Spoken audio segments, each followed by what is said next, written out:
Pedang ditarik dari bara api ya. Ya. Kemudian dipegang itu tidak panas itu. Besinya nggak panas. Nggak panas, dipegang itu nggak panas. Besinya nggak panas. Gitu loh.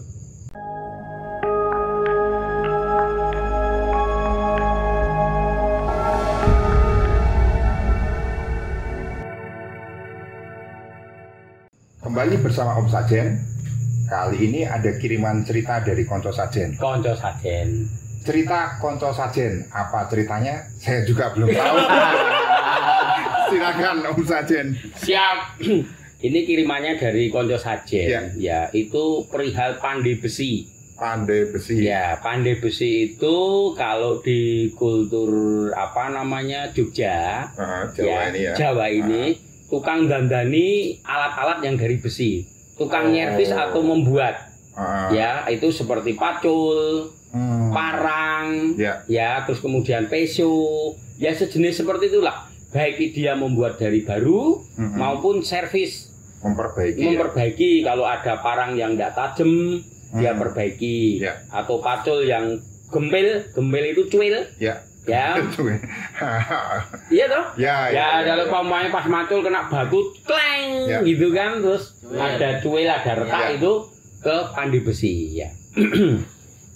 Suatu ketika diceritakannya begini, ini ada di daerah selatan, kurang lebih daerah Bantul, ya, Bantul ke arah barat. Bantul ke arah barat. Ya, itu kira-kira daerah Jodok itu kan ada pasar itu ya, pasar tradisional. Nah, di situ ada Bapak Pandai Besi. Ya, itu pandai besi ini ilustrasinya begini. Jadi alatnya itu juga diinstal, maksudnya portable alatnya gitu loh. Bawa dari rumah karena dia setiap pasar bergilir kemana gitu kan, sesuai dengan hari pasarannya. Nah, pada saat itu pas berada di pasar Jodok itu tadi. Pagi jam 5 Bapak Pandai Besi ini sudah datang ke lokasi ya. Dia install alat kurang lebih sekitar setengah jam bisa untuk bekerja ya. Pandai Besi ini salah satu alatnya adalah tabung. Tabung besar. Ya, itu tabung besar yang panjang karena itu untuk pompa angin.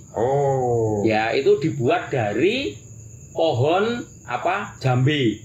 Yang kalau untuk orang pelorotan itu loh, 17 Agustusan itu loh, itu kan pohon jambe. Nah, itu pohon jambe yang besar, yang bawah, kemudian dalamnya itu dikeruak, dilubangi, sehingga bolong itu kan ya, itu yang untuk pompa angin. Itu karena apa? Api ya, yang untuk mau membakar besi itu tadi kan perlu dipanasi. Ya, caranya dipompa pakai itu tadi pompanya itu dibuat kanan dan kiri. Nah, makanya biasanya Bapak Pandai itu 2 orang. Yang satu itu yang ahli tukang menempa, yang satu hanya tenaga untuk memompa dan ikut mukul. Asistennya. Ya, alat sudah terpasang. Ya, pagi jam 6 ada tamu pasien katakanlah ya datang ke situ untuk membetulkan pacul. Pacul tahu tak pacul kan ya, tahu ya. Paculnya itu ya dialog sederhana terjadi di situ. Pak Sugeng Injing ngapunten kula badhe ndandosaken pacul. Loh, kenapa paculipun Mas? Niki gempil. Nah, Bapak Pandai melihat itu loh dilangi-lingi. Ini gimana cara memperbaikinya ya toh. Nah, berhubung sudah tahu, kemudian pacul ini mulai dibakar.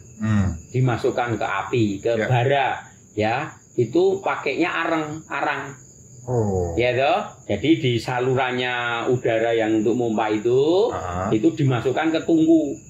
Tungku kecil, ya itu yang dikasih arang yang untuk memasukkan yang mau didandani itu. Paculnya dimasukkan. Sudah paculnya dimasukkan, terus kemudian sudah bara menjadi merah itu kan paculnya.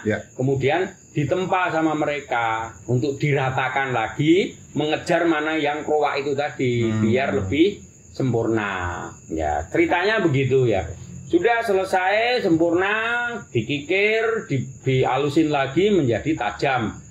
Kembalikan, bayar ongkos sudah. Ya. Nah, ini pasien yang ketiga. Ya, yang lalu-lalu sama memperbaiki. Nah, ini pasien ketiga datang membawa pedang yang panjang. Ya pedangnya panjang, dibungkus kain, tapi bukan kain mori, tapi kainnya kain hijau warnanya. Kain warna hijau. Warna hijau. Ya. Jadi warna hijau pun sudah kumal ya. Jadi bukan kain yang baru gitu kan. Ya, ya. Berarti memang pedang ini sudah lama. Ya. Sudah lama.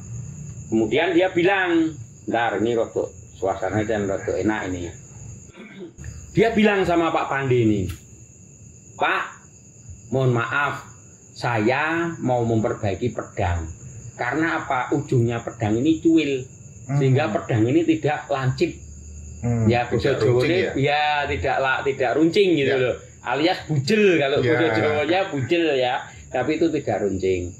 Terus kemudian dia cerita sama Pak Pandinya, Pandi besi ini, "Pak, tapi maaf, pedang ini adalah pedang tinggalan dari nenek moyang kami. Warisan itu ya? Apakah Bapak sanggup untuk memperbaiki itu?" Ya, berhubung Pak Pandi ini juga bukan orang sembarangan. Dalam artian begini, namanya Pandi, ya toh, bukan bodoh. Namanya Pandi, ya toh, tergantung Pandi apa, dia pasnya Pandi besi, berarti dia memang spesialisnya pintar mengolah besi. Ya. Dia pasti punya ritual, ya punya rasa prihatin, yo nglakoni, ya toh, seperti itu ya. Akhirnya dia sanggupi. Ya sudah, enggak apa-apa Mas, coba akan kami betulkan biar kembali lagi si pedang ini menjadi runcing. Ya.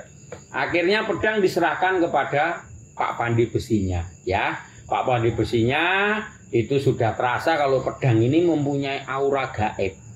Ya, pedang ini mempunyai ya aura itu tadi, ya punya pamor gitu kan. Ya. Jadi tidak hanya sekedar seperti pedang saja, tapi ini punya pamor. Ya. Nah, sama Pak Pandi disyaratin. Ya. Dikasih sajen. Iya, sajennya pasti itu. Karena kalau nggak ada sajen kan kurang meriah. Gitu loh ya.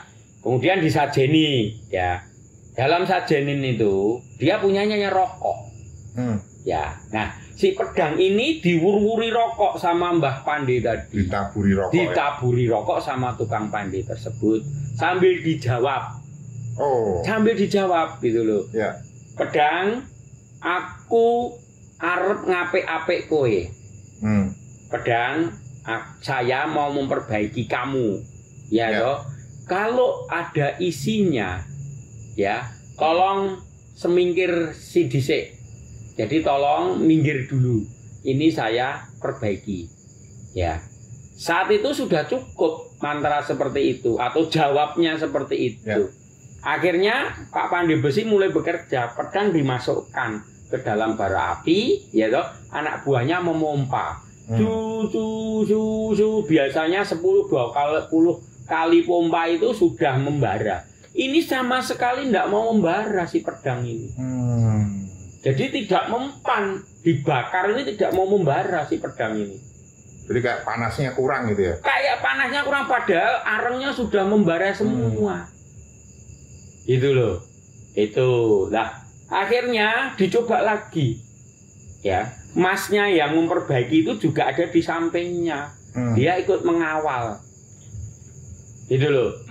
Pedang ditarik dari bara api, ya. Kemudian dipegang itu tidak panas itu. Besinya nggak panas. Nggak panas, dipegang itu nggak panas. Besinya nggak panas.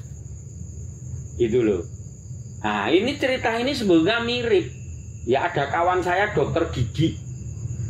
Ya toh, mau nyabut pasien. Nyabut gigi pasien. Ya. Itu sampai berkeringat si bu dokter ini. Nyabut nggak copot-copot giginya itu. Padahal di situ sudah komplit. Ada ronsennya kan, ronsen gigi sebelum kan giginya gigi geraham paling bawah, paling belakang kan. Ya. Dia sudah dibawain ronsennya, dilihat memang itu lurus akarnya, tidak nyabang. Kan ada loh yang kasus nyabang sehingga susah untuk dicabut. Ini lurus sampai berkeringat, sampai dia telepon temennya untuk datang untuk ikut nyabut. Ya, ternyata apa? Begitu temennya datang, bapaknya itu dipegang tangannya sambil dipopok. "Pak, kalau punya pegangan tolong diletakkan dulu." Ya, karena kami mau bekerja. Nah, terus dijawab, oh iya maaf dok. Ya itu akiknya yang dia pakai ditaruh. Ya, akiknya yang dia pakai ditaruh. Nah, begitu sudah ditaruh, mangap, langsung dijedel, ucul. Giginya lepas gitu loh. Ini percaya tidak percaya ini terjadi. Kembali ke masalah pedang yang di Pandi Besi tadi ya. Begitu diangkat sudah tidak mau panas si pedang ini. Ya. Akhirnya masnya yang dandake tadi, yang nyerviskan pedang ini, yang punya pedang ini berbisik kepada Bapak Pandi.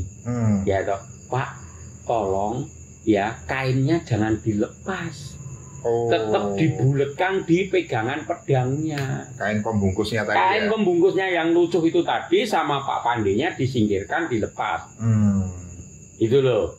Ya sudah, betul dililitkan lagi di pegangan pedang itu sambil berdoa. Pedang dimasukkan lagi ke bara api. Baru 5 kali genjotan. Jos. Kan itu kan dipompa toh. Kanan kiri gitu dipompa gitu. Langsung memerah si pedang ini. Ceritanya begitu merah, langsung ditaruh di bantalan besi, dipukul semua di tempat. Akhirnya pedangnya bisa kembali sempurna utuh. Ya, nah dengan kejadian seperti itu, ya, masnya tanya berapa ongkos yang harus saya bayar. Pak Pandi Besi tidak mau terima ongkos. Dia tidak mau? Tidak mau terima ongkos karena ini bukan barang yang sembarangan, dia bilang. Gitu loh. Saya bisa memperbaiki, mencempurnakan wujud si pedang ini seperti awal mulanya. Saya sudah berterima kasih. Itu akhirnya mereka bersalaman, pedang kembali dibungkus pakai kain hijau tadi yang lekak itu tadi, yang kumel itu pulang. Ya, setelah masnya pulang, Pak Pandi Besi ini tadi telek itu kalau orang Jawa bilang sambil duduk, ya toh, diam, nggak tahu mau apa, mau ngomong apa, mau bagaimana nggak tahu. Ya, shock dia ya. Shock, ya betul. Gambarannya shock itu tadi. Tapi sebetulnya telek itu lebih dari shock. Kalau shock itu kan hanya satu hal, satu bab. Ya, ini berbagai bab. Shock ya. Shock dari shock motor, shock mobil. Ya toh. Kalau Jawa Barat, shock itu beda arti. Shock itu monggo, mari. Shock itu monggo atau mari gitu kalau Jawa Barat. Ya, seperti teh susu beda lagi kalau di sana. Ya toh, padahal kalau saya sering di angkringan ya bilangnya teh susu biasa saja. Kembali itu tadi yang tenger itu loh. Delek sampai ditepuk bahunya sama asistennya. Pok. Bos, nopo? Dia tersadar gitu loh. Ya pokoknya orang ngerti tadi kejadiannya, dia bilang begitu. Enggak, saya enggak tahu. Yang tahu itu berarti Bapak Pandinya sama masnya yang punya pedang. Jadi si asistennya nggak tahu. Dia hanya bilang loh tadi kan gawe pedang, nggih sampun toh. Ning kula ngompo ngoten perasaannya ngompa terus suruh nempah ya saya nempah. Lho pokoknya orang ngerti kalau tadi pedangnya itu nggak bisa kena bara api. Boten. Kula meng biasa, nggak tahu apa-apa.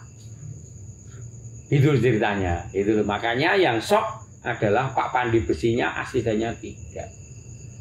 Ya, ini salah satu pelengkap cerita ya dari Konco Sajen yang disampaikan kepada Om Sajen untuk menyampaikan cerita ini.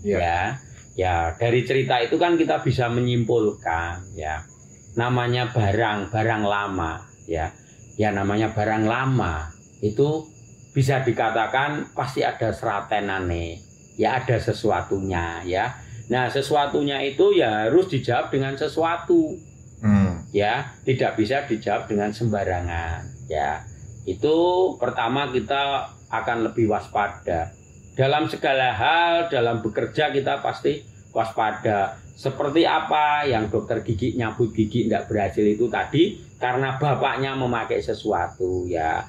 Alangkah baiknya bisa dikomunikasikan. Umpamanya kalau melihat penampilannya itu beda sama yang lain, ya ditegur. Pak, akiknya bisa dilepas atau bagaimana ya.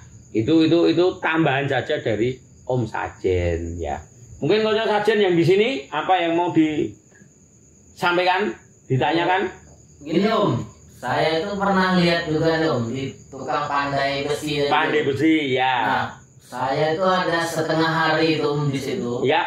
Nonton Bapak itu bekerja mukulin besi itu setengah hari gak berhenti Om. Lah iyalah pandai besi yang dipukul ya besi. Nah, yang jadi pertanyaan saya itu, apa Bapak ini nggak stamina-nya kok nggak turun-turun gitu Om? Oke. Apa itu sebabnya tuh? Apa dia nuntut ilmu atau gimana ya, Om? Stamina nggak turun-turun ya.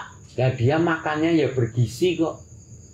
Ya toh, dan dia melakukan pekerjaan itu dengan senang, tidak terpaksa. Gitu loh. Karena apa? Dia menganggap dia itu menolong sesamanya. Ya, kalau Pak Tani paculnya rusak ya dibawa ke Pak Pandai Besi itu tadi.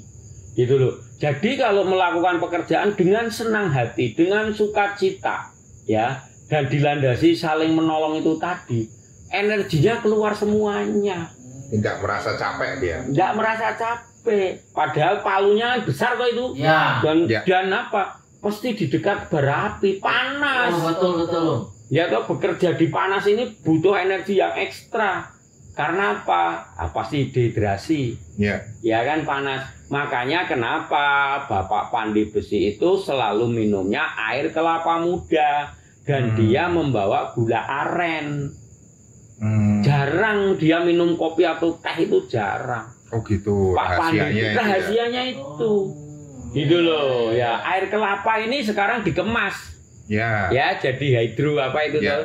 Hidro koko ya. Itu kan kemasan dari air kelapa muda. Lah ini mereka langsung mengambil air kelapa mudanya. Itu. Terus kemudian gula aren ya. Diambil, minum, kasih gula aren, digelontor air putih. Nah, sudah tenaganya terjamin itu. Itu ceritanya gitu ya.